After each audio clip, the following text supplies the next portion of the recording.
നമസ്കാരം. Raf talk ഫുട്ബോളിലേക്ക് അവർക്കും സ്വാഗതം. നെയ്മറുടെ കാര്യത്തിൽ എനിക്കൊരു തെറ്റുപറ്റിപ്പോയി.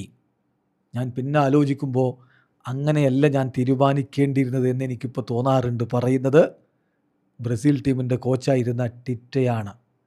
2022 വേൾഡ് കപ്പിലൊരു സംഭവത്തെക്കുറിച്ചാണ് അദ്ദേഹം ഇപ്പോൾ എടുത്തു പറയുന്നത്.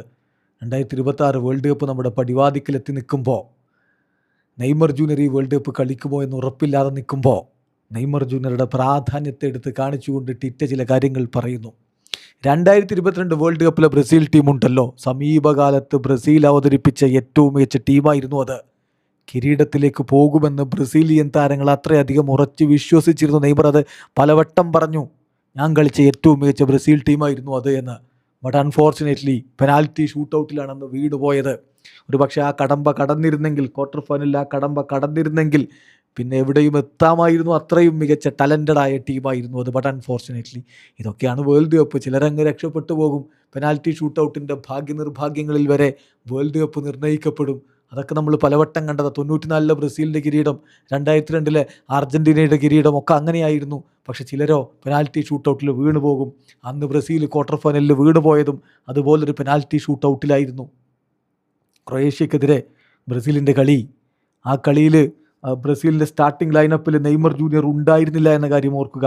അതിനുശേഷം പിന്നീട് അദ്ദേഹം സബ്സ്റ്റിറ്റ്യൂട്ട് റോളിൽ വന്നിട്ട് ഒരു മാന്ത്രിക നീക്കത്തിലൂടെയാണ് ആ എക്സ്ട്രാ ടൈമിൽ ആ ഒരു ഗോൾ അദ്ദേഹം നേടുന്നത്. പക്ഷേ ആ ഗോളിന് ബ്രസീൽ വിജയിച്ചു കയറുമെന്ന് തോന്നിച്ച എക്സ്ട്രാ ടൈമിൻ്റെ അവസാനത്തെ 3 മിനിറ്റിൻ്റെ ബാക്കിയുള്ള സമയത്താണ് പെറ്റ്കോവിച്ചിലൂടെ ക്രൊയേഷ്യ സമനില പിടിക്കുന്നത്.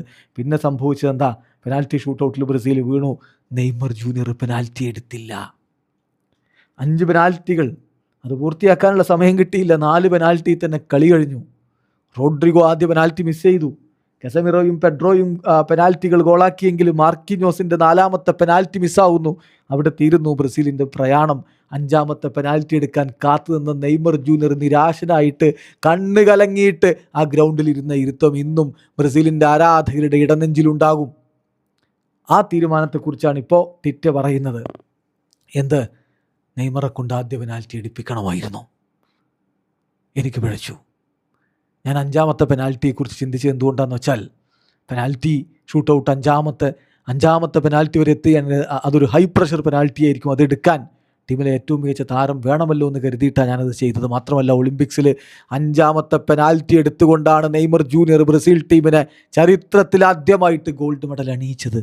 അതൊക്കെ എൻ്റെ മനസ്സിലൂടെ കടന്നുപോയിട്ടെടുത്ത തീരുമാനമായിരുന്നു. അത് പക്ഷേ തെറ്റായിരുന്നു എന്ന് ഞാൻ ഇന്ന് തിരിച്ചറിയുന്നു എന്ന് ബ്രസീലിയൻ ടീമിൻ്റെ കോച്ചായിരുന്ന ടിറ്റെ പറയുന്നു. അദ്ദേഹത്തിൻ്റെ വാക്കുകളിലേക്കൊന്ന് പോകാം. അദ്ദേഹം പറയുന്നു, ഞാനൊരു മിസ്റ്റേക്ക് വരുത്തി. നെയ്മർ ജൂനിയറെ കൊണ്ട് ക്രൊയേഷ്യക്കെതിരെ ഫസ്റ്റ് പെനാൽറ്റി എടുപ്പിച്ചില്ല എന്നുള്ളതിൽ എൻ്റെ ചിന്ത തീർച്ചയായിട്ടും 5ാമത്തെ പെനാൽറ്റിയിലേക്ക് എത്തിയാൽ ആ പെനാൽറ്റി മോസ്റ്റ് പ്രഷറായിട്ടുള്ളൊരു പെനാൽറ്റി ആയിരിക്കുമല്ലോ, അതിനുവേണ്ടി നെയ്മറെ ഞാൻ മാറ്റിവെച്ചതായിരുന്നു.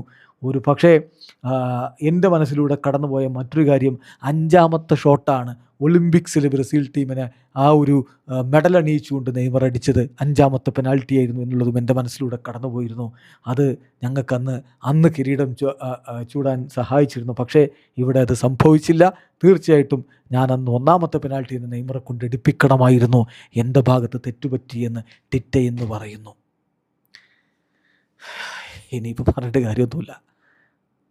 ഇതാ 4 വർഷം കൂടി കടന്നുപോയിട്ട് നമ്മൾ മറ്റൊരു വേൾഡ് കപ്പിൻ്റെ തൊട്ടരികിലെത്തി നിൽക്കുമ്പോൾ, നെയ്മർ വേൾഡ് കപ്പ് ടീമിൽ ഉണ്ടാകുമോ എന്ന് ഉറപ്പില്ലാതെ നിൽക്കുന്ന ഘട്ടത്തിൽ, കാർലോ ആഞ്ചലോട്ടിയുടെ കോളപ്പ് നമ്മൾ പ്രതീക്ഷ നിൽക്കുന്ന ഘട്ടത്തിൽ, ടിറ്റയുടെ വാക്കുകൾ ബ്രസീലിയൻ ആരാധകരുടെ ഇടനെഞ്ചിലാണ് ഒരു വേദനയായിട്ട് തറഞ്ഞിറങ്ങുന്നത്. വീഡിയോ അവസാനിക്കുന്ന ഫുട്ബോൾ ലോകത്തെ കൂടുതൽ വിശേഷങ്ങളുമായി റാഫ് ടോക്സിൽ എത്താം.